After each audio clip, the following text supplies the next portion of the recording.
think we're getting close. There's danger in the air. And something doesn't smell right. Be careful.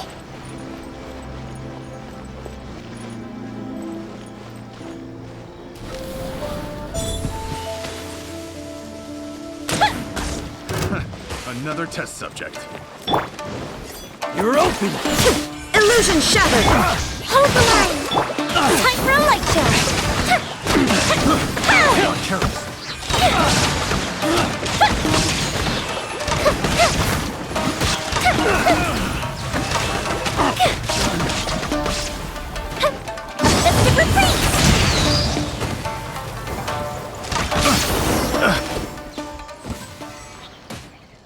This is bizarre.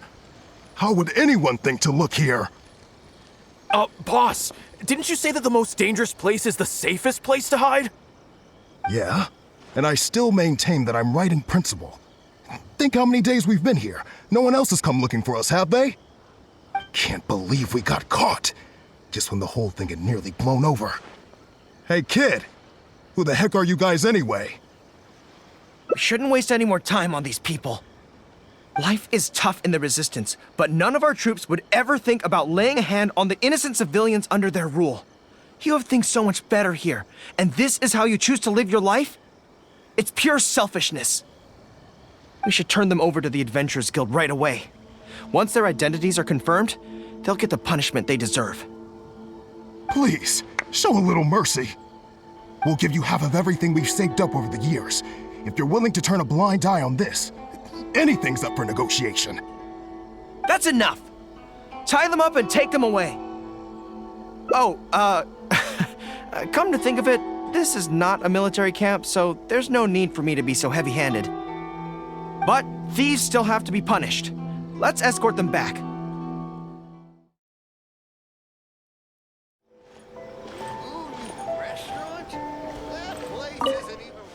I am pleased to confirm that these are indeed the individuals who stole from Komori Tea House. I didn't expect you to catch them so quickly, especially with no new leads to explore. In accordance with the rules, now that we have procured an oral confession from the treasure hoarders and verified the list of stolen items, we can now return the box to you. Here, please take it. Thank goodness. Well, let me think. The contents of the box don't belong here. They belong on Watatsumi Island. So, let's head there now and open it.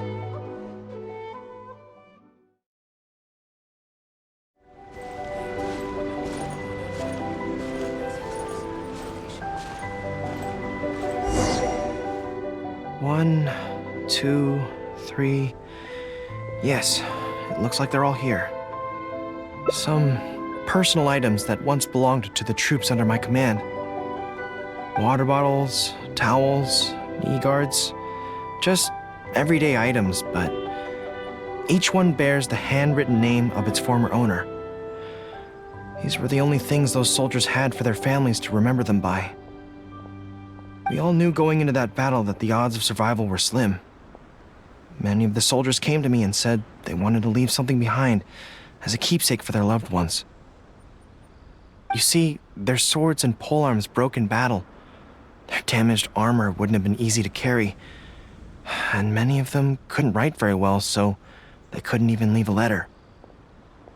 In the end, all they could leave to their families were these ordinary items, artifacts of their daily lives. My soldiers trusted me, but I failed to lead them to victory that day. Then they trusted me with these, and instead of honoring their last wishes right away, I had to hastily bury them in the sand. Every time something like this happens, I tell myself that by the next time I'm faced with the same situation, I have to be stronger. Yeah, but right now, let me just mourn them for a little while longer.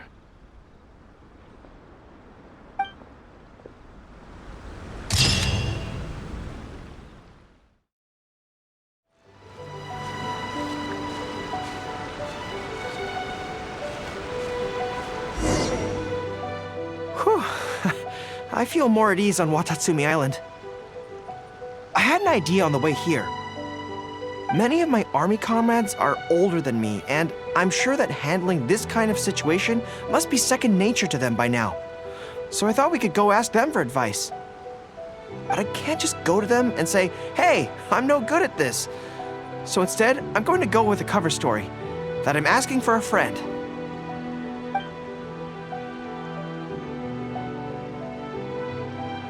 I see. So you're saying that your friend, sorry, is having some trouble with a certain someone who has an intense personality? Yes. So I'm here on my friend's behalf to ask you for advice on a coping strategy. Based on my experience, the easiest way to deal with people like that is just go through the motions. Well, you see, General Goro, General Goro's friend, I mean, always listens intently when other people are talking, and takes them very seriously. No matter who the other person is, General Goro's friend treats them all equally, which, don't get me wrong, is something I admire very much. But the other side of the coin is that it makes General Goro's friend very susceptible to falling for the other party's verbal traps and being led by the nose. Now, if something like that is bothering you, your best bet is simply to not give the other party your full, undivided attention. Don't hang on their every word, and when they ask a difficult question, just gloss over it. That makes a lot of sense, actually. So that's how it's done. Well, it's something to try. Whether it'll actually work in this case is a different question. Going through the motions is a skill that everyone has to get the hang of as they get older. I'm guessing General Goro's friend is on the younger side. Well, on my friend's behalf, thank you for your advice. Don't mention it. Oh, yes, I heard that Miwa from Sangonomiya Shrine is also in the area. Why don't you ask her for advice, too? She's supposed to be good with interpersonal stuff. It can't hurt to get another perspective. Makes sense. All right, let's see what Miwa has to say.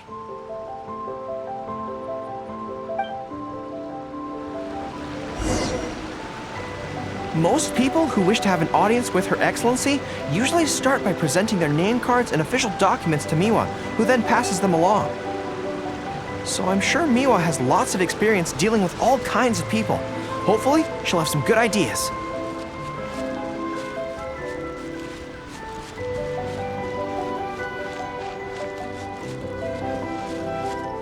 At least the war has ceased. General Goro, and the captain of Swordfish too. What are you doing here? We wanted to ask you about something.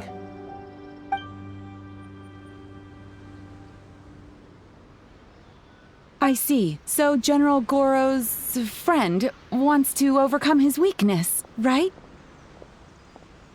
That's right. Do you have any advice? Let me think.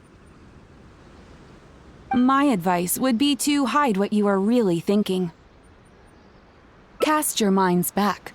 Why do you think Yae Miko was able to tease General Goro's friend, and not the other way around?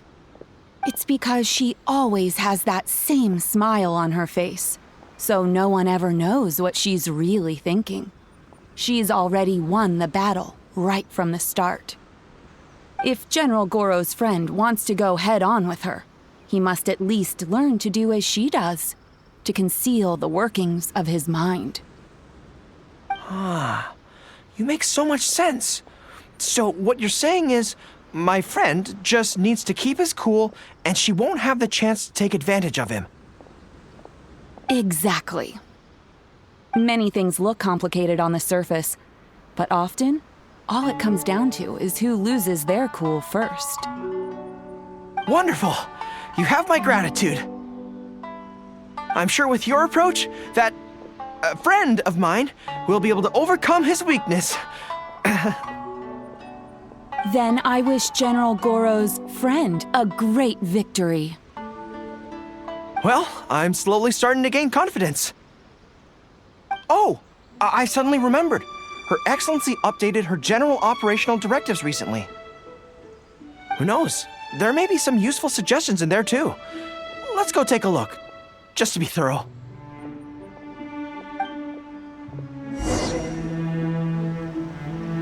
Her Excellency handed me the general operational directives in 3 parts, and I think this is where I placed them. With General Goro around, even on the front lines, nothing bad will happen. Let's see. Deployment and mobilization, logistics, conflict resolution, dealing with Outlander merchants. Aha! Got it! How to avoid awkward social situations. Well, that's Her Excellency for you. She thinks of everything, doesn't she? Socializing is as important as a decisive battle. Know yourself and your enemy to succeed. Boy, if even Her Excellency treats this so seriously, then we'd really better be careful.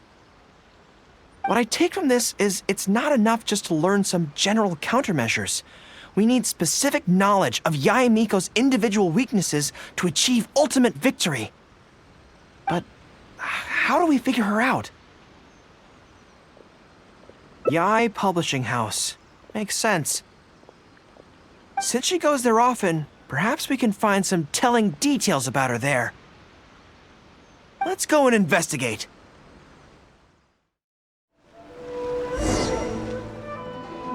Greetings. Here to buy some books? We just got a new batch of light novels in. Oh, these ones are all the rage at the moment.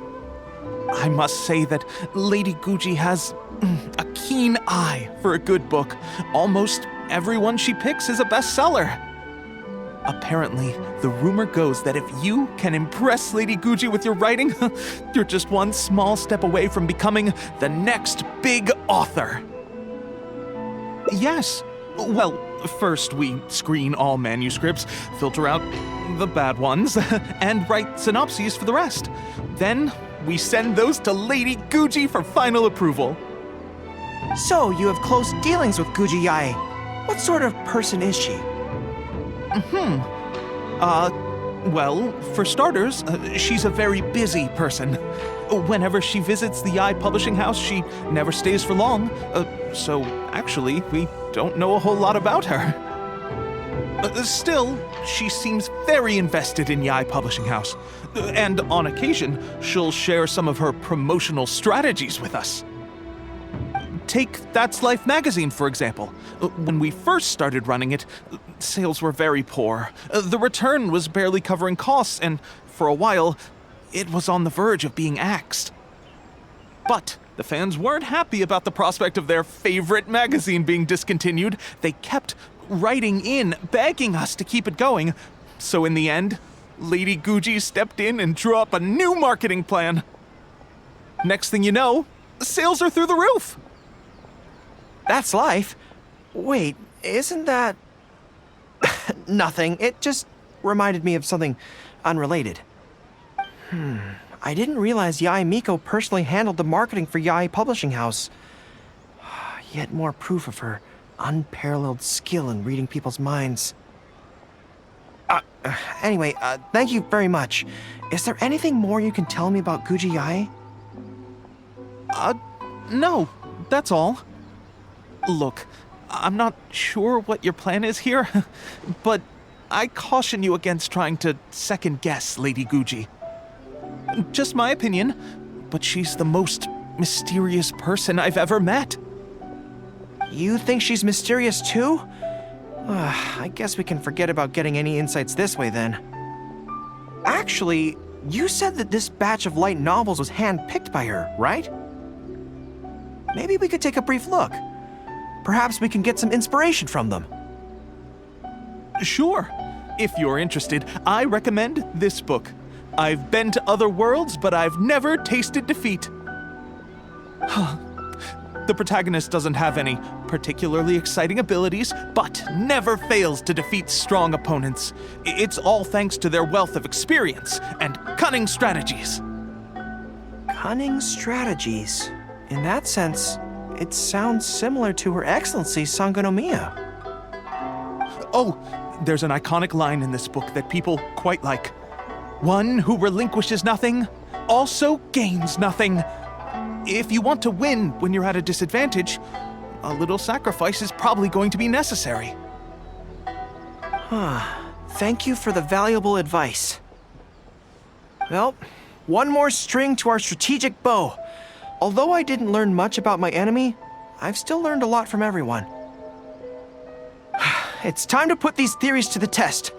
Let's go to Yae Miko's lair, the Grand Narukami Shrine.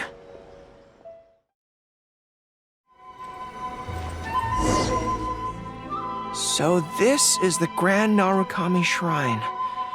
It's the first time I've been to this place. Hello there. You look like you have something weighing on your mind. Would you like to draw a fortune slip? The Grand Narukami Shrine's fortune slips have always been very accurate. I've heard that the generals of the past used to employ all sorts of divination techniques to find out their fortune before a battle. I'm not in the habit of it, but since the opportunity's come up, I'd like to give it a try. Let's draw one together.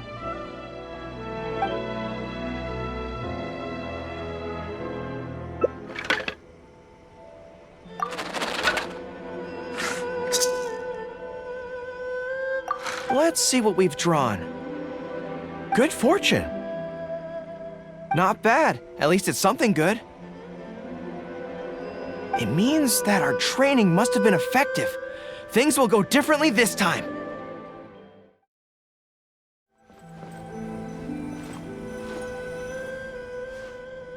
Any second now, we'll be face to face with her. Don't worry. All our hard work is definitely going to pay off. She can forget about teasing me this time.